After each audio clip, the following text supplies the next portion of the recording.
pourquoi qu'on est réunis ici pour le 5 à 7 au collectif alimentaire? En fait, aujourd'hui, on est le 17 octobre, c'est la Journée internationale pour l'élimination de la pauvreté. Fait que c'est comme le moment statutaire dans l'année où est-ce qu'on décide de se réunir puis de parler de la pauvreté. Parce que la pauvreté, malheureusement, c'est pas un sujet à la mode pour le gouvernement ou les décideurs de ce monde. Puis pourtant, c'est quelque chose qui est de plus en plus répandu partout et même en Gaspésie et aux îles. Fait que c'est vraiment important qu'on prenne le temps, en fait, au moins une journée par année pour se dire que ça n'a aucun sens dans un pays comme le nôtre, qu'on laisse des personnes pas répondre à leurs besoins de base. Vous voulez annoncer une nouvelle campagne de sensibilisation?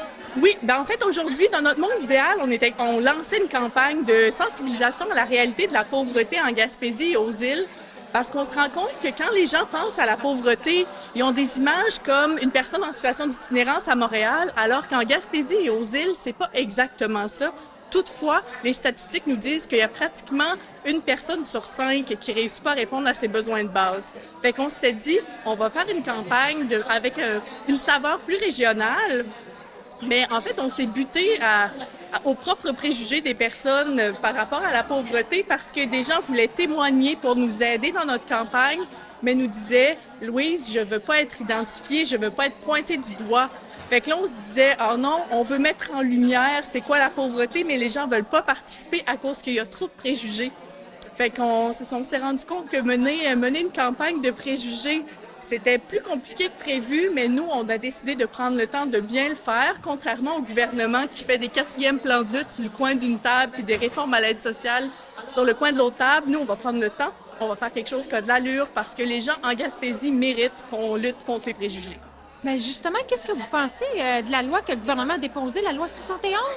Oui, en fait, le projet de loi 71, ça fait 15 mois que la ministre nous dit qu'il va y avoir une modernisation de l'aide sociale. Fait que nous, on avait beaucoup d'attentes. On se disait, enfin, quelqu'un va s'asseoir puis va enlever plein de dispositions problématiques dans la loi, va rehausser les montants. On avait vraiment beaucoup d'attentes. Et finalement, on a une réforme purement cosmétique, une réforme à coût nul, où est-ce que les personnes n'auront pas plus d'argent dans leur poche. Au contraire, beaucoup de gens vont se voir couper des prestations qu'ils auraient pu recevoir, comme par exemple la prestation pour chef de famille monoparentale. C'est-à-dire que si tu as un enfant de 5 ans ou moins, tu reçois un montant de plus par mois, le gouvernement a décidé de l'enlever pour pouvoir mettre plus de mesures de réinsertion au travail.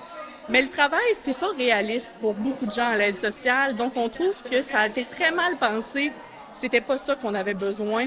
On a hâte de voir concrètement. Il y a eu les consultations publiques la semaine dernière, mais ce qu'on nous laisse entendre, c'est que la ministre elle-même a beaucoup encore de préjugés par rapport à la pauvreté. Mais en parlant de préjugés, est-ce que la société a encore beaucoup de travail à faire pour contrer les préjugés contre la pauvreté? Absolument. Puis je dirais qu'un des enjeux par rapport aux préjugés de la pauvreté, c'est que les médias nous remplissent de préjugés par rapport à la pauvreté. Les ministres, les élus, le premier ministre lui-même sous-entend que la solution à la pauvreté, c'est d'aller travailler, alors que parlons-en à nos aînés qui sont à la maison, qui ont travaillé toute leur vie, puis qui en ce moment vivent sous le seuil de la pauvreté.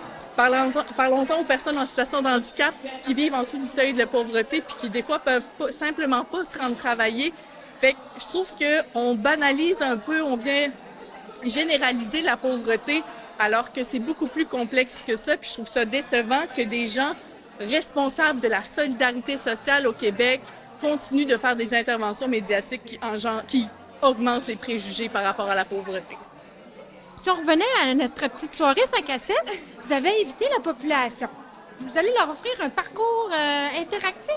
Oui, en fait, on a voulu mettre les gens un peu en discussion, les amener à se plonger dans des situations qu'ils vivent pas nécessairement. Donc, on a créé des personnages fictifs. Puis on a déjà pré-pensé à des bad luck, des tuiles qui peuvent leur tomber sur la tête avec des pistes de solutions. Mais on devinera que quand on a, par exemple, 807 $ par mois, peu importe la bad luck qui nous arrive pendant le mois, les solutions sont assez minces. Fait qu'à travers ces exercices-là, on va amener les gens à réaliser que des fois, c'est pas souvent en fait, c'est pas une question de volonté, c'est une question d'absence de choix. Fait que on veut comme sensibiliser, amener des discussions, des groupes de personnes des fois qui se connaissent, des fois qui se connaissent pas, de dire OK, si on a 807 $ ce mois-ci, est-ce qu'on est capable, par exemple, de payer les frais du vétérinaire pour le chien qui vient de se faire frapper par une voiture. Fait qu'on veut comme sensibiliser tranquillement parce qu'on pense que c'est ça, plus il y a de personnes qui vont comprendre la pauvreté, plus il y a de personnes qui vont en parler, puis plus il y a des chances que le gouvernement finisse par prendre ça au sérieux lui aussi.